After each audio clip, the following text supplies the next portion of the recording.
चली आज एगो शीतला माता के कथा सुनावतानी। दूगो पतोह के रहेलो।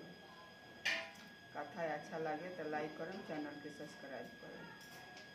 चली आज एगो शीतला माता के कथा सुनावतानी। कथा अच्छा लगे तो लाइक करम, चैनल के सब्सक्राइब करम। एगो गाँव में बूढ़ी माई रहली, तो उनका दूगो पतोह रहेलो। तो बूढ़ी माई तो शीतला माता के भक्त रहली। जहाँ जास तहाँ माने दोनों पतोह माने जाओलो शीतला माता के कथा सुने। दोनों जनी जात रहे लो कथा सुने, सास पतोह दोनों जनी पतोह लोगिन। तो एक दिन शीतला अष्टमी पर रहे। शीतला अष्टमी के दिन बूढ़ियो माई गईली, उनको दोनों पतोह गईलख लो, कथा सुने गईलख लो। आ वो दिन के नियम है कि वो दिन बासी खाना खाए के हवे। तो बूढ़ी माई उनकर दोनों पतोह तो कथा सुन के अइलख लो मंदिर से। तो फिर बूढ़ी माई तो अपना घर में लाग गई अपना पूजा पाठ करे में। आ पतोह लोग का कैलख लो, लुका के गरम गरम बना के खा ले लख लो। जब पतोह जब खा ले लख लो, बूढ़ी माई जब माने उनकर कथा ओराइल, पूजा पाठ ओराइल, तो चलली माने पतोह सन से कहली कि चलो खा लहल जाए, माने बासी जन खाना रहे तो माने खा लहल जाओ। ठंडा ठंडा माने दही रहे, माने भात रहे बासी, ई खा लहल जाओ। तो दोनों पतोह उनकर कहता लोग आपस में दोनों जनी राय करके कि हम खाई जाए न तो लड़का के तबीयत खराब हो जाए। दोनों जनी के छोटा छोटा लड़का रहे, तबीयत खराब हो जाए। अब बूढ़ी माई से माने बहाना मार ले लख लो कि हमनी के काम करे में लाग लख लो, कहलख लो कि हमके बाद में खा लेम सब। आ तो गरम गरम बना के खा ले रहे लो। तो बूढ़ी माई तो नहीं खिनू जाना, तो शीतला माता तो सब देखत रही कि तू लोग का करत तारू नहीं खू करत। तो का भइल कि वो लोग के दोनों जनी के लड़का रहे छोटा छोटा। अब लड़का के में लिया के सुता देले रहे लो, अपन काम धंधा करत रहे लो। अब गलख लो लड़का के उठावे कि उठा के लड़कों के खिया पिया दिखेन माने। तो लड़का दोनों तो माने सुतले रह गलन सन। तो शीतला माता के कृपा रहे, वो तो एकदम मारला खाने दोनों लड़का हो गए रहलन सन दोनों जानी के। अब तो दोनों जानी तो रोवन पीटन उनके घरे पड़ गए।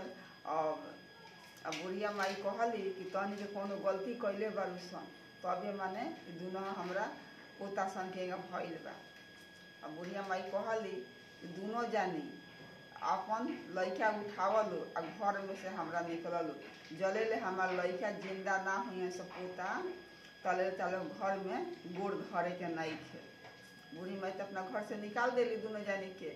अब तो दोनों जानी रोवत बिलकत माने जात रहे लो।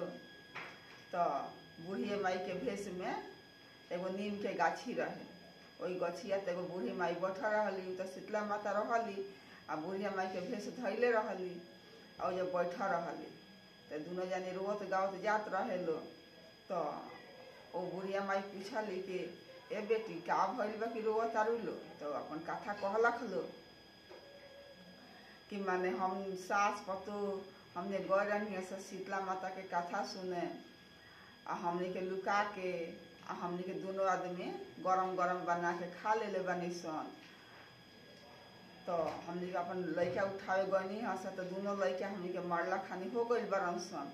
तो हमार सास आनी है तो कहनी है कि माने तनी कोनो गलती कैले बारू सन, तबे माने हमारे पोता सन के भइल बा। वो हमने के घर से निकाल देनी है कि जले ले हमार पोता ठीक ना हुई तले तनी के घर में ढुके के नहीं खे।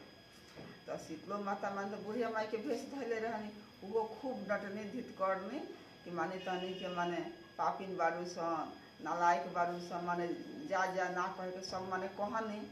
तो कहनी शीतला माता कि ए बेटी तनी हमारा माथा में जू बरन सन, ढील रहलन सन उनका माथवा में, कहल दे कि निकाल दलो तनी। तो वो तो दुख के मारा रहे लो।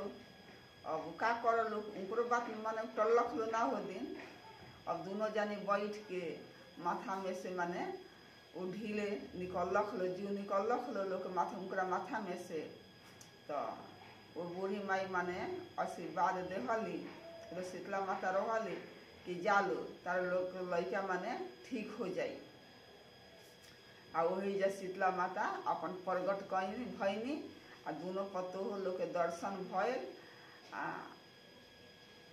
खूब माने बोलनी बोल के आ तो खूब माने दुख के मारा रहे लो तो अपन शीतला माता लोग के दर्शन देनी भूल के क्षमा मंगले रहे लो कि हमसे गलती हो गई बाबे सास हमार कहनी है हमके घर से निकाल देनी है बोलो तो गलती के एहसास हो गए रहे तो वे शीतला माता बुढ़िया माई के भेष में फिर बैठा रहनी आ वो लोग करा के दर्शन देने दोनों जानी गोड़ पर गिर गए लख लो आ दोनों जानी अपना घरे नगर में जब अइलख लो तो दोनों जानी के माने स्वागत कइल गए आ फिर अपना घर में बूढ़ी माई बोलौली खूब स्वागत कैली फूल माला से दोनों पतोह लोग के आ दोनों पतोह कहता लो कि गांव में शीतला जी के मंदिर बनी दोनों पतोह मिल के शीतला माई के मंदिर बनवलख लो खूब धूमधाम से पूजा कैलख लो सारा गांव भी पूजा करे लगल। यही जा कथा समाप्त। कथा अच्छा लगे तो लाइक करें, चैनल के सब्सक्राइब करें।